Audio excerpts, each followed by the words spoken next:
Hello friends, कैसे हैं आप लोग। आई होप कि आप सब लोग अच्छे होंगे।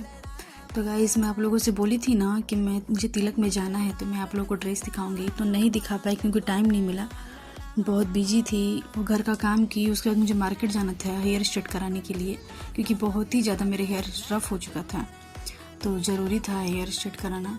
तो बताइए कैसी लग रही हूँ मैं, और मेरे पे हेयर सूट कर रहा है या नहीं कर रहा, अच्छा लग रहा है कि नहीं, प्लीज़ देखिए। और हेयर कटिंग भी कराई हूँ। प्लीज़ कमेंट करके ज़रूर बताइए कैसी लग रही हूँ मैं।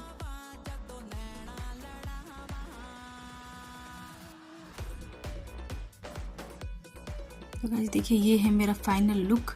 और प्लीज़ प्लीज़ प्लीज़ बताइए, कमेंट ज़रूर कीजिएगा कैसा लग रहा है, मेरे पे अच्छा लग रहा है कि नहीं, और आप लोगों को कैसा लग रहा है प्लीज़ बताइएगा गाइस, प्लीज़।